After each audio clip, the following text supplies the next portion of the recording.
Hey there, history hunters. Welcome back to the channel. I'm your host, and today we're diving deep into a truly chilling and often forgotten piece of American history. Imagine a secret Nazi summer camp right here in the United States on Long Island, New York. Sounds like something out of a movie, right? But it was very real, and what I'm about to tell you about Camp Siegfried, this hidden Nazi stronghold, will shock you. Most people still don't fully grasp the true extent of what happened there. So get ready to feel a chill down your spine, because we're about to uncover the top 10 most mysterious and hidden aspects of Camp Siegfried. And trust me, you'll want to stick around for every single one. If you love unraveling historical mysteries like this, hit that subscribe button and the notification bell so you don't miss any of our future hunts. All right, let's kick things off with our first chilling secret. Can you believe it? Right here in New York, streets were named after some of the most infamous figures in history: Adolf Hitler, Joseph Goebbels, and Hermann Goering. Think about that for a second. These weren't just temporary signs. They were on official maps. Families lived on these streets for years, maybe even decades, completely unaware of the horrifying origins of the names above their heads. Imagine buying a house, raising your kids, all on a street subtly honoring Nazi war criminals. It's a mind-bending thought, a secret hidden in plain sight, etched into the very landscape of a seemingly normal American town. How could this have happened? And how long did it go on before anyone truly understood the dark legacy of those street names? It's a mystery that still makes your skin crawl. Camp Siegfried wasn't some rogue operation. It was run by a group called the German-American Bund. Now, you might have heard of them, but what most people don't realize is just how deeply this group was woven into American society. This wasn't just a few fanatics meeting in a hidden cabin. We're talking about connections, real connections, to local police forces, to politicians, and even to some very wealthy businessmen who quietly supported their cause. Imagine that network, stretching across the country, influencing local communities, all while pushing a pro-Nazi agenda. It makes you wonder, who knew? And why weren't more people speaking out? The true reach of the Bund is still a dark cloud over this period of history. This next one is truly disturbing. While Camp Siegfried was sold to the public as a wholesome youth summer camp, the reality was far more sinister. Inside, young boys and girls, some as young as 8 or 9, were undergoing secret military-style drills. They wore brown shirts just like Hitler Youth in Germany, and they learned salutes, marching formations, and even racial theory.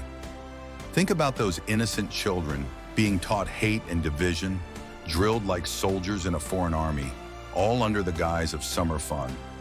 It wasn't just physical training, it was ideological indoctrination, mirroring the very activities of the Hitler Youth.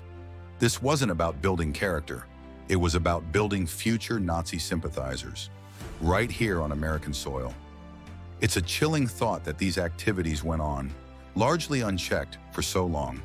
If you wanted to visit Camp Siegfried from New York City, it wasn't just a simple train ride. The Long Island Railroad, the LIRR, actually ran exclusive, organized trains specifically to Camp Siegfried.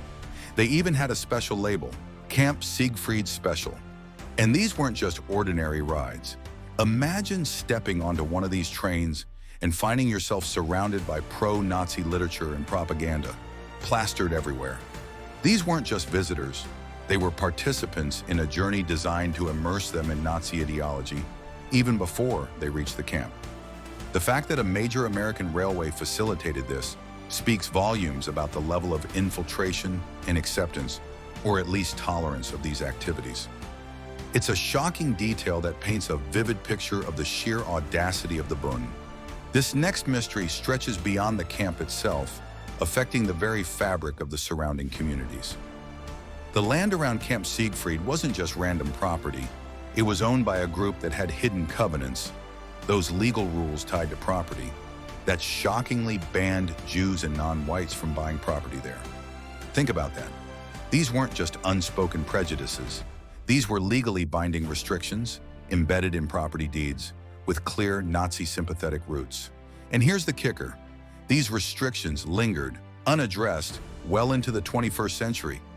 Imagine trying to buy a home only to discover that the very land you're standing on has a past stained with such discriminatory clauses. It shows how deeply this ideology was embedded, not just in people's minds, but in the very legal framework of American society.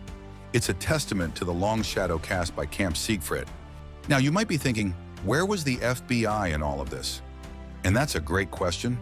While the FBI did eventually begin tracking the activities of the German-American Bund, Camp Siegfried operated for years, openly spreading Nazi ideology without any serious federal intervention. For years. The question that still hangs in the air is, why the delay? What kept the federal authorities from stepping in sooner when the evidence was so clear and the ideology so dangerous? Were they underestimating the threat? Were there other factors at play? The long period of operation without significant intervention remains one of the most perplexing and troubling aspects of Camp Siegfried's history. It makes you wonder how much more they could have prevented. Prepare for a real spy thriller moment. There are reports that insiders at Camp Siegfried weren't just communicating locally. They reportedly used coded letters and even secret radio signals to talk with their pro-Nazi allies in Germany. Think about that. A direct line of communication, a clandestine network, operating right here in the US, potentially sharing information, coordinating activities, all under the radar. What secrets were being shared? What plans were being hatched? To this day, none of these coded letters have been fully decrypted, and the exact locations of these secret radio signals remain a mystery.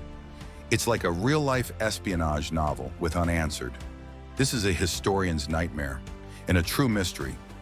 After World War II, the original German-American Bund documents, the camp logs, all the communications from the leaders of Camp Siegfried, they just mysteriously vanished.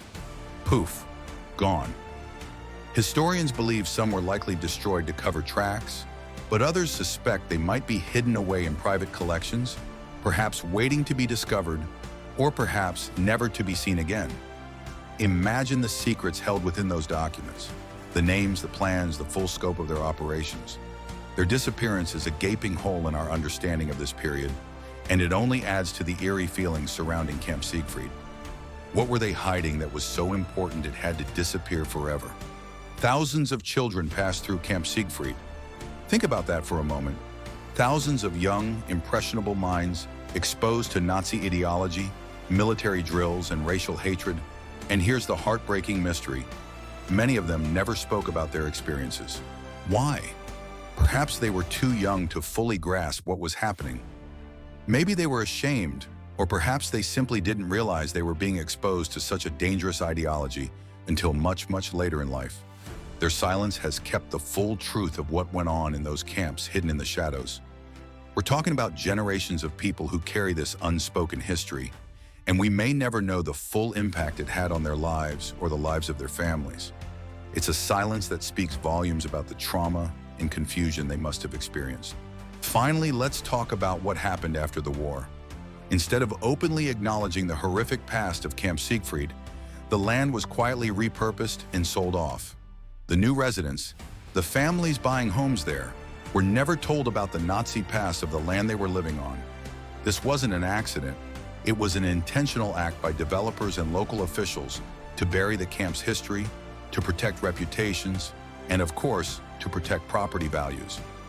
Think about the ethical implications of that, knowingly concealing such a dark and dangerous past from an entire community. It's a stark reminder of how easily history can be erased, or at least deliberately obscured, for the sake of convenience and profit. The true story of Camp Siegfried, for years, remained buried beneath new homes and manicured lawns. And there you have it, history hunters, the top 10 most mysterious and hidden aspects of Camp Siegfried. It's a chilling reminder that even in America, during a time of global conflict, dark ideologies found a home and quietly thrived. The echoes of this history, the questions that remain unanswered, continue to haunt us. What do you think is the most shocking aspect of Camp Siegfried? Let me know in the comments below. And if you found this deep dive as fascinating and unsettling as I did, please give this video a thumbs up. Your support helps us continue to explore these incredible stories. And don't forget to subscribe to the History Hunt and ring that notification bell so you're always in the loop for our next historical adventure. Until next time, Keep exploring and keep questioning.